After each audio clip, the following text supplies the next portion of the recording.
Hola, soy Katia Ospino y esta es otra de mis videocolumnas. Esta vez haremos una radiografía de la criminalidad y la delincuencia en los departamentos del Cesar y La Guajira. ¿Qué está pasando en el Cesar y en La Guajira? ¿Acaso regresó la época apocalíptica supuestamente superada? Luego de la desmovilización de guerrilla de las FARC y autodefensas, surgieron espacios importantes que en este momento están siendo utilizados, ocupados y aprovechados por el ELN, el Clan El Golfo y ahora los Pachencas. Las cifras son relevantes y muy dicientes al demostrar que el ELN cada día toma más fuerzas en las entrañas fronterizas, es decir, relativamente lejos del territorio nacional, desde donde se supone alias Emiliano organiza la dinámica delictiva de un subsistema armado y un subsistema político.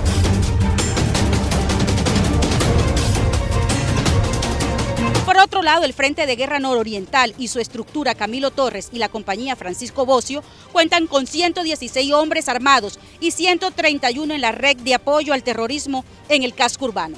El Clan del Golfo, desde su estructura Diomedes Dionisio Ortega, cuenta con 22 hombres y los Pachencas con 53 aproximadamente, quienes sufrieron un fuerte debilitamiento dentro de sus estructuras al ser abatido el máximo jefe, Chucho Mercancía, a quien se le atribuía controlar más del 80% de las rutas de narcotráfico en el Magdalena, Guajira y parte del Cesar.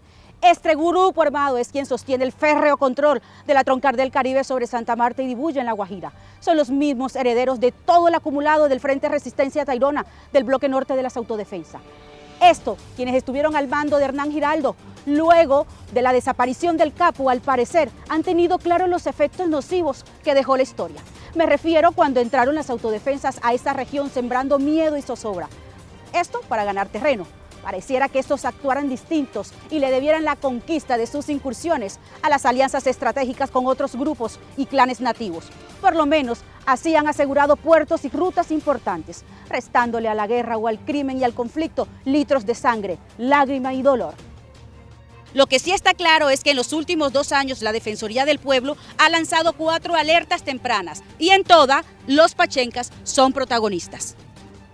La más reciente es la del 13 de diciembre de 2019, donde se advierte de la aparición de una estructura armada denominada Autodefensas Conquistadores de la Sierra, quienes de acuerdo a informes de alta fuente estarían incursionando en la región, desplegando acciones de amenaza, homicidio y varios tipos de atentados.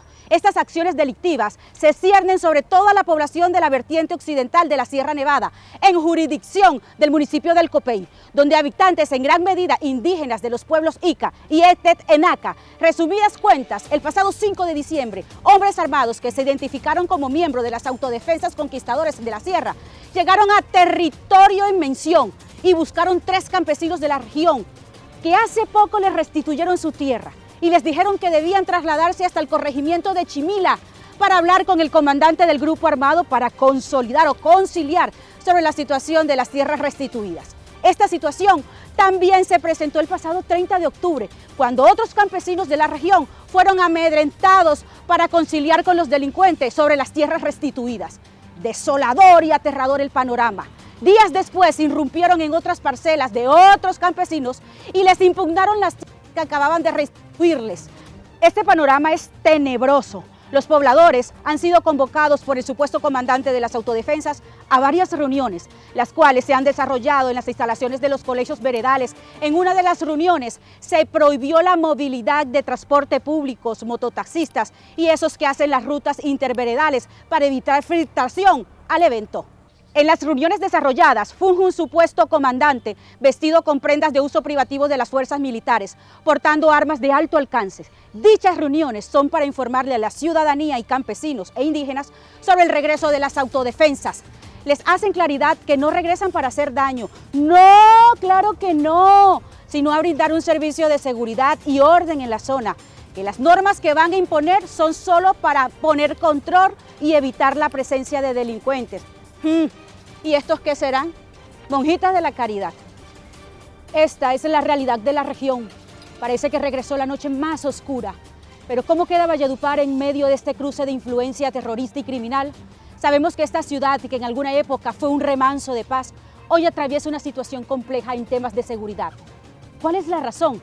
Además de todo lo que hemos explicado en este informe, existen otros elementos, entre ellos la disputa efectiva por el control de las rentas criminales asociadas al narcotráfico, la subcontratación sicarial y sumado a esto, la invasión de delincuentes inmigrantes venezolanos. Un solo ejemplo de este fenómeno es lo que está ocurriendo en el sector de Brisas de la Popa, margen derecha del río Guatapurí y otros sectores de la ciudad donde se ve un gigantesco acomodamiento de extranjeros.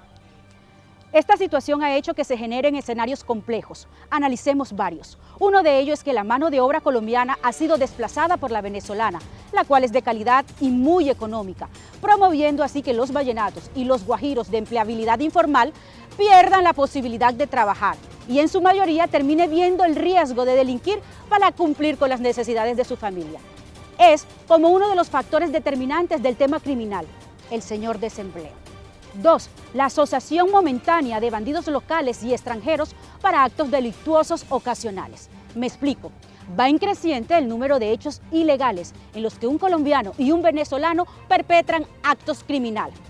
Se da numerosos casos en que la policía realiza capturas en fragancia y descubren que el que maneja la moto, supongamos en un caso, es un colombiano y el parrillero que comete el hurto es un venezolano. Pero lo jodido de todo esto es que en el momento de judicializarlo se descubre que ninguno de los dos tiene asentamiento en una única banda o grupo delictivo.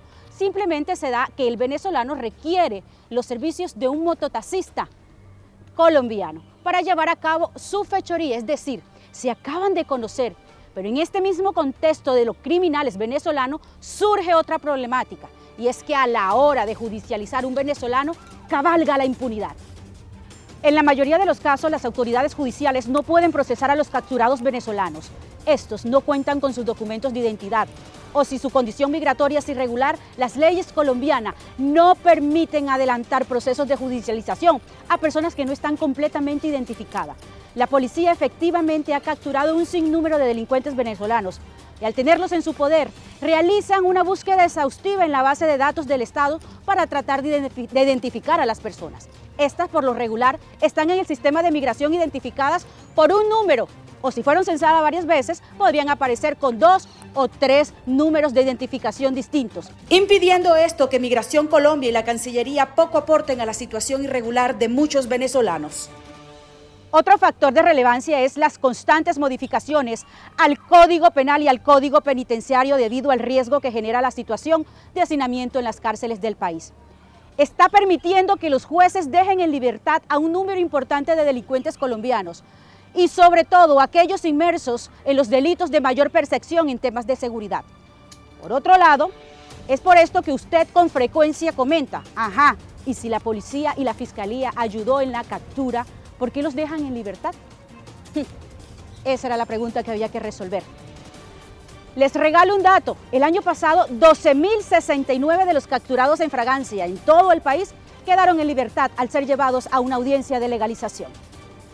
Ser malo paga y por lo visto ser corrupto también. Es importante que dejemos claro e identificados los factores de conexión del delito o el crimen en la ciudad. El desplazamiento, la descomposición social, la liga con la población o asociación de colombianos con migrantes venezolanos y la desmovilización. Hay que decirlo porque es la realidad, que los mayores hechos de violencia radican en la periferia, donde están las invasiones de venezolanos. En la semana se capturan entre 2 y 3 venezolanos y la cifra va en aumento. Y antes de despedirme, dejo claridad que de los 54.638 venezolanos que hay en el Cesar, no todos llegan a delinquir. También un gran porcentaje llega a buscar oportunidad laboral. No podemos olvidar que Venezuela arropó a muchos de nuestros colombianos que vieron en este país la oportunidad de crecer.